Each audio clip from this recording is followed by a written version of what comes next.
The Legend of Zelda Ocarina of Time is arguably the best entry in the Zelda series, and it is jam-packed full of incredible set pieces and story moments. Well, today I'd like to take a look back at this classic game and run down the best moments from The Legend of Zelda Ocarina of Time. Well, if you enjoy this video, then subscribe for more Zelda content here on Triforce Times, plus also turn on notifications to never miss an update. Also, this video is going to completely spoil Ocarina of Time, so if you haven't played the game, I would recommend pausing this video right now and going to play Ocarina of Time. Okay, let's dive right into the best moments from The Legend of Zelda Ocarina of Time, and first of all, we've got the death of the Deku tree.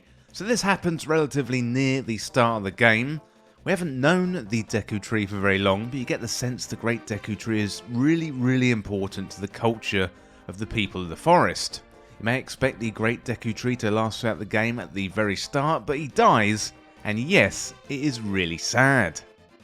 Well, next up we got meeting Saria. So at the start of the game you hear a lot about Saria. It's clear Link and Saria have a great relationship, but it's time to leave the forest and you've got to say goodbye to everyone, and that means Saria as well.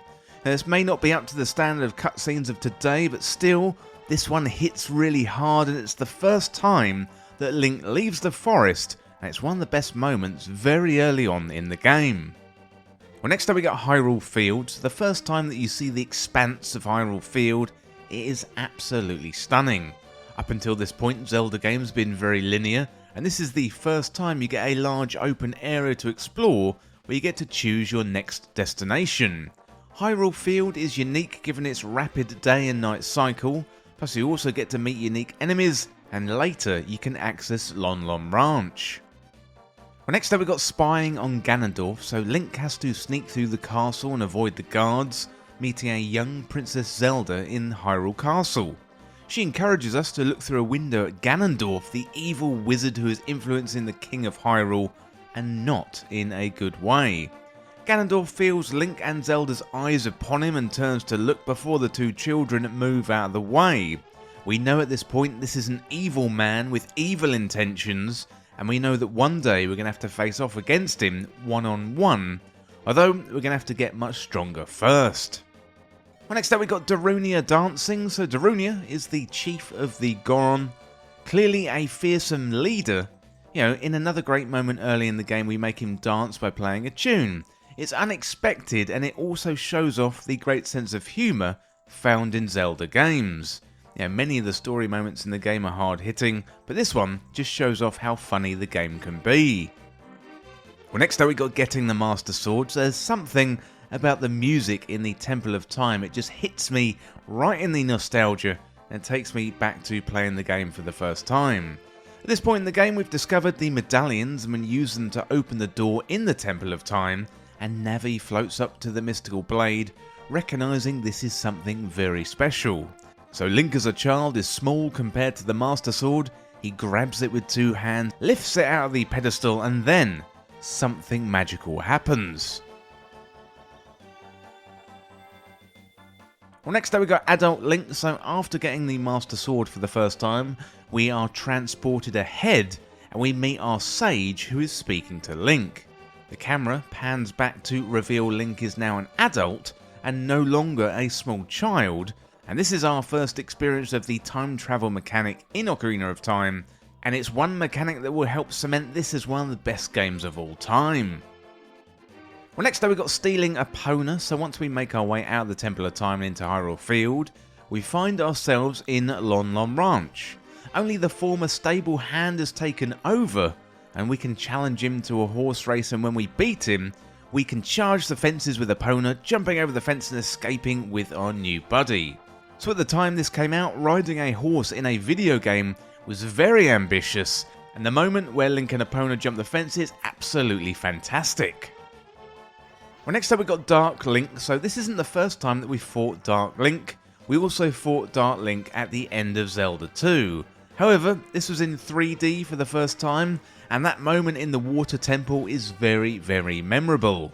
It's a tough fight and it's a welcome change of scene from the water temple, which goes down in history as one of the hardest Zelda dungeons. The concept of fighting a dark or evil version of yourself will never get tired, and this is one of the best moments in the game hands down. Well, next up we got ReDeads Screams. The first time we meet a ReDead, it's a terrifying experience, especially given their screams when they are moving. It's like a nightmare. They scream, they move slowly, Link freezes and can hardly move, and then they move quickly and jump and start hugging your face and draining your life away. It's a horrible experience, but definitely a memorable moment in the game. Well, next up we've got the Bongo Bongo boss fight. So at the end of the Shadow Temple, there's one tough boss called the Phantom Shadow Beast Bongo Bongo. To beat the boss, you've got to use a combination of the bow, the Lens of Truth, and the trusty Master Sword. It's a pretty tricky boss fight, but mechanically very fun and ultimately very satisfying. And it goes down as one of my favourite moments in Ocarina of Time. Well, next up we've got Sheik reveals herself. So ever since you turned up in Hyrule as an adult Link, Sheik has always been there, teaching you songs and helping Link on his journey to ultimately defeat Ganon. Sheik is actually Princess Zelda in disguise, and has been hiding in plain sight all along. This reveal is very memorable and a fantastic moment in the game. Well, finally we've got the best moment in the Legend of Zelda Ocarina of Time, and that is the transformation of Ganondorf. So we face off against Ganondorf at the end of the game, but there's this incredible moment where Ganondorf transforms into Beast Ganon. This is a huge monster and there's no way we're going to be able to defeat it. It's a really scary moment, and it makes it all the more satisfying when we do finally take down this beast. So there's loads of incredible moments in Ocarina of Time, and the game is available to play today on Nintendo Switch. All you need to do is access the Nintendo 64 via Nintendo Switch Online. Well, let me know in the comments what you think, and let me know your favourite moment that I may have missed from Ocarina of Time. But that is it today for this video on the best moments from the Legend of Zelda Ocarina of Time. And as always, thank you so much for watching or for listening. Don't forget you can hit that subscribe button down below for even more Zelda content here on Triforce Times. And you can also like the video and share the video too, that would help me out here on the channel. Well, thanks again, and I'll see you very soon. Well, this video is brought to you by Triforce Times Backstage. This is available through Patreon or YouTube membership, and you're going to get exclusive benefits, plus you'll be able to go above and beyond to support Triforce Times.